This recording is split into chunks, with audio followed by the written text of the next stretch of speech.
কিন্তু এটা তো কম হবে, দুটো ভরতে হবে। আচ্ছা একটা ভরি বড় মানে 1/3 3 ভাগে 2 ভাগ নিব। আরো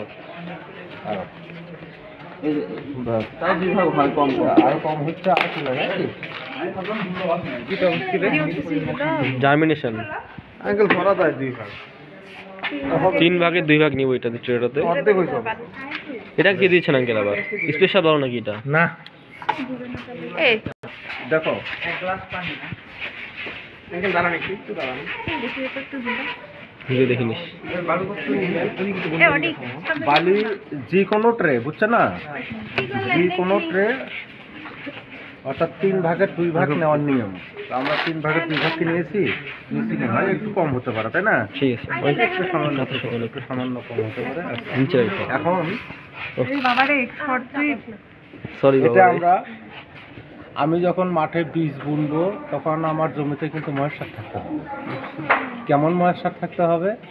যে একেবারে ভিজে ঝাপঝাপাও না, কাদা কাদাও না, আবার এইরকম শুকনো তাও না। তো সেটা আমরা যেহেতু এখানে করতেছি, ল্যাবে টেস্ট করব, যার জন্য এটা আমরা ওই মাঠের জমির মতো একটু ময়েশ্চার করে নিই। আচ্ছা, সেটা কতটুকু পর্যন্ত করব এটা দেখো। আমরা বাসায় দেখো, মারা যখন আমাদেরকে রুটি বলতে বলে যে রুটি বানাও, কাউকে যদি বলে, তখন আমরা কি আটা একটা পাত্রে নিই, নিয়ে তারপর আমরা এভাবে মাখি না, এভাবে মাখে যখন আমরা দেখি যে বেলনা নিয়ে যখন আমি রুটিটা বলাবো, তখন আমরা বুঝবো যদি বেশি নরম হয়ে যায় তাহলে কি বলবে বেলনার সাথে লেগে যাচ্ছে, আবার যদি বেশি শক্ত হয় দেখবে ফেটা যাচ্ছে। তো কাজে এমন একটা পর্যায়ে করবো, আমি এই মাটিগুলো এইভাবে করার পরে এইভাবে আমি চাপ দেবো, চাপ দিয়ে একটু শক্তি দিয়ে ছেড়ে দেবো, এইভাবে শক্তি দিয়ে ছেড়ে দেবো। যদি ফেটে যায় তাহলে আমি ধরে নেবো যে আমাকে আরেকটু ময়েশ্চার দিতে হবে। ফেটে গেলে? হ্যাঁ, ফেটে গেলে। আর এটা দলাটা যদি আমার ফেটে যায়, আবার যদি আস্তে ছেড়ে দিই তাহলে কিন্তু থাকবে না। এমন ভাবে ছাড়বো যেন ও একটু বোঝে যে না আমার সাইডে ফেটে যাচ্ছে, ভালো লাগবে। হ্যাঁ, আর একটু দিতে হবে। এইভাবে করবো কি, সমস্ত বালিগুলো আমি ভিজাই না, সবগুলোই। পানি তো বেশি লাগবে তাহলে? হ্যাঁ, পানি বেশি লাগবে, আরো পানি লাগবে, অনেক পানি লাগবে।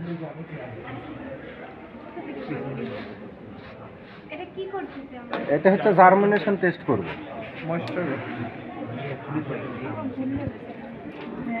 আলু দিয়ে করতে পারি, আবার এটা ফির আবার আছে ভিগট টেস্ট, যেটা আমরা বলি বাদামের জার্মিনেশন টেস্ট করব। হ্যাঁ, বাদামের বীজ আছে, বীজ থাকলে করে দিতাম। আচ্ছা, তারপর ভিগট টেস্ট আছে। ভিগট টেস্টটা কি? সেটা হচ্ছে যে আমরা নিচে কিছু বালি দেব, তার উপর ইটের টুকরা বা পাথরের টুকরা দেব, দেওয়ার পর ওর মধ্যে বীজ ফেলবো, বীজ ফেলার পর আবার আমরা পাথর দিয়ে ঢেকে দেবো। Brick gable test. হ্যাঁ, ব্রিক গেবেল টেস্ট। ওটা মানে হচ্ছে কি, যে আমার বীজটার শক্তি কতটুকু, সে কতটুকু ক্ষমতা রাখে যে ভেদ করে ওঠার জন্য, এটা টেস্ট করা। আনফেভারেবল কন্ডিশনে আর কি, সেটা আনফেভারেবল কন্ডিশন। আরো তো পানি দিতে হবে, দিন না বালু দিয়ে ব্রিক গেবেল খেলা কি? এটাতে না রে, এটাতে না, এটাতে শুধু বালি। দেখা যায়? দেখাই দিন।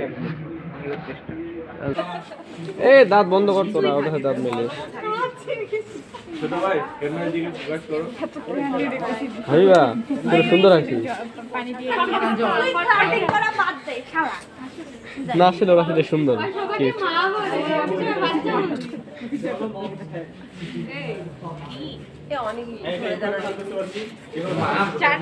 এখন শোনো, এটাতে আমরা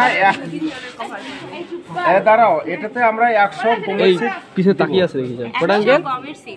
100 গমের সিট দেবো। গুনে গুনে 100টা। না, দেখছো তো হাতের মধ্যে ঢোকাবে। আঙ্কেল কেমনে উঁচুতে এখানে 100টা লাগবে আমাদের?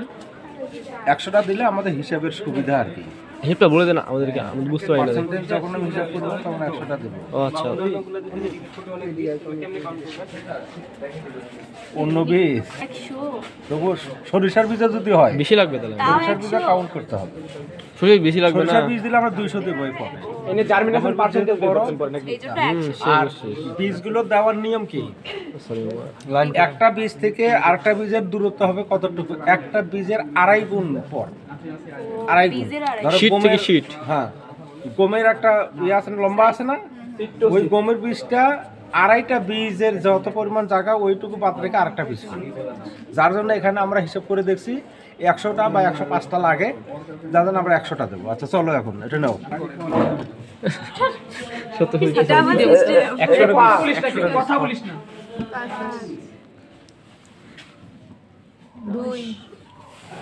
2 এবার 20টা গণো, তাহলে 100টা হয়ে যাবে। গণার মধ্যে কোনো ভুল হবে না। 100টা গুনবো? হ্যাঁ, কিন্তু আমরা লাইন সুইং করতেছি। যেটা হয়তো আচ্ছা এই কলম কার?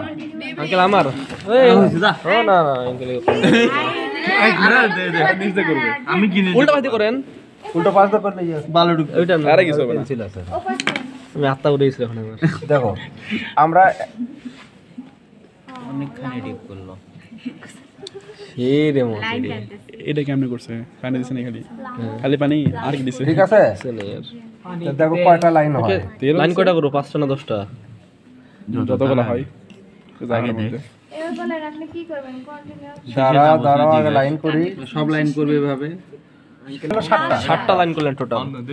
1 2 3 4 5 6 7 7টা লাইন এই যদি 7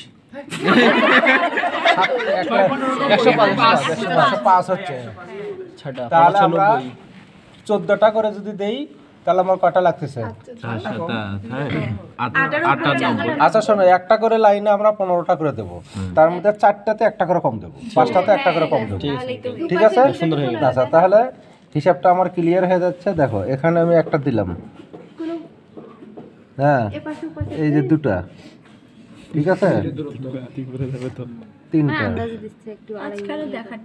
4টা, 5টা, 6টা, সব মনে রাখছে রে।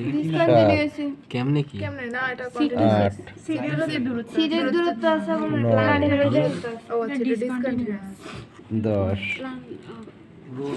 সিট টু সিট রোট 11, 24 ঘন্টা, অর্থাৎ আগামীকাল না পরশুদিন সকালবেলা এসে দেখবে জার্মিনেট করছে কিনা এবং কয়টা জার্মিনেট করলো। কাগজ কলম দাও। আঙ্কেল এটা এটা তো তোমরা এটা করবা। আঙ্কেল এই যে আচ্ছা, নতুন পেজ জানতাম কিন্তু। সমস্যা নাই আপনার। নতুন পেজ লাগবে না, আঙ্কেল উল্টা হয়ে পেজ যাচ্ছে। লাগবে না। এখন আমার তাহলে আমার দেখো 7 দিন হলে 1 দিন, 2 দিন, 3, 4, 5, 6, 7, এই আমার 7 দিন। প্রথম দিন দেখবো একটা হয়েছে, হয় নাই। আচ্ছা তাহলে এখন দেখো আমি প্রথম দিন আসবো, প্রথম দিন আসে আমি হয়তো 24 ঘন্টা পর আঙ্কেল 36 ঘন্টা, তাহলে 36 ঘন্টা হচ্ছে না। কালকের দিন আজকে কয় ঘন্টা? আজকে ধরো 12 ঘন্টা। হ্যাঁ পরশু দিন আঙ্কেল, পরশু দিন সকালে 9টা থেকে 10টার মধ্যে আসবে, তাহলে তোমাদের 36 ঘন্টা বা 40 ঘন্টার মতো হবে। যদি একটু যদি বেশি হয় হোক বেশি, তাই না? তাহলে দেখবো প্রথম দিন আসে তোমরা হয়তো 24 ঘন্টা পর আসে দেখার কথা আমার, কিন্তু আমি সেখানে দেখতেছি না হয় 36 ঘন্টা। 36 ঘন্টা পর আমাকে দেখতেই হবে। 36 ঘন্টা পরে যদি আসে সেই হিসেবে আমি করতেছি। 48 ঘন্টা বাদ দিলাম, 36 ঘন্টা পরে আমি দেখতেছি, আমি আসে দেখতেছি 0, শীত নাই জার্মিনেট করে নেই। লে হলো প্রথম দিন জার্মিনেট করে নেই। দ্বিতীয় দিন আসে আমি হয়তো দেখতেছি আমার টোটাল ছিল কত? 100টা। টোটাল ছিল আমার 100 সিট, যাই টোটাল ছিল আমার 100 সিট, ঠিক আছে? জি আঙ্কেল। আচ্ছা তার মধ্যে আমার প্রথম দিন নাই। দ্বিতীয় দিন আসে হয়তো আমি দেখলাম যে আমার 50টা গজাইছে, বাপ রে বাপ, বেশি গজাবে। কি বলেন? তাহলে আমার 50টা হলো, 100-র মধ্যে 50 গেল, আর থাকলে কত? 50। তৃতীয় দিন আসে হয়তো আমি দেখতেছি আরো 20টা নাকি? 65। আচ্ছা তৃতীয় দিন আসে হয়তো দেখতেছি আরো আমার 70টা হয়ে গেছে। 50 থেকে 70। 50 থেকে আমি তো চারা গুনবো, গাছ গুনবো। ও আচ্ছা। তাহলে আমার দ্বিতীয় দিন আসে আমি দেখলাম কত? 50টা গজাইছে। তাহলে তৃতীয় দিন আমি দেখতেছি কয়টা হলো? 70টা। তাহলে আমার গজালো কয়টা? 20টা গজালো। আচ্ছা এখানে আসে হয়তো আমি দেখতেছি যে আমার 75টা হলো, তাহলে ওই দিন আমার 5টা গজাইলো। তাহলে দেখো কতগুলো হলো? আর 75টা হয়ে গেল। 25টা আছে আরো। এই দিনে আসে হয়তো আমি দেখতেছি যে 82 বা 83টা হচ্ছে, 82টা হচ্ছে। তাহলে আমার 82টা গজায় গেল। তাহলে এই দিনে কয়টা গজালো? 95 আসে দেখতেছি 90 যে হয়েছে। 90টা বা 91টা যেটাই হোক না কেন হোক হয়েছে। তারপরে যেটা আসবে এই যে চতুর্থ দিনের পর যে জার্মিনেশনগুলো হবে, এই বীজগুলো আমি ধরে নেব খুব দুর্বল বীজ।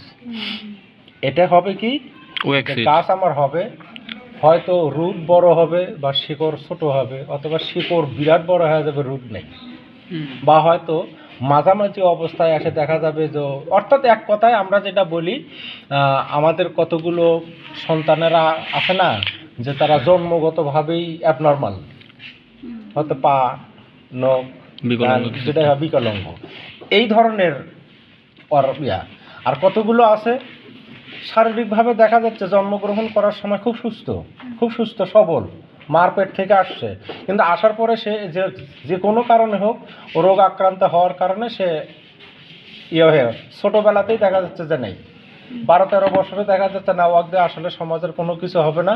কিন্তু যেহেতু আল্লাহর দান আমাদেরকে, সেই যে প্রথম দিন আর দ্বিতীয় দিন এই বীজগুলো যেটা গজাবে, এটা আমি ধরে নেব এটা 100% স্ট্রং বীজ।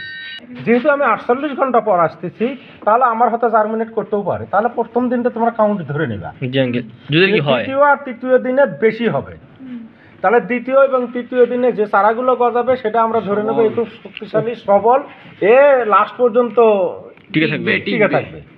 ঠিক আছে, এটা আমরা এইভাবে কাউন্ট করি, এটা এইভাবে তোমাদেরকে করতে হবে। এখন তোমরা আসে প্রথম দিন এইভাবে লিখবা, লেখার পরে প্রথম দিন কটা করলো, দ্বিতীয় দিন কটা, তৃতীয় দিন কটা, এই হিসাবটা রাখতে হবে। এটা আবার তোমার ইয়েতে লিখতে হবে, নোট খাতায়।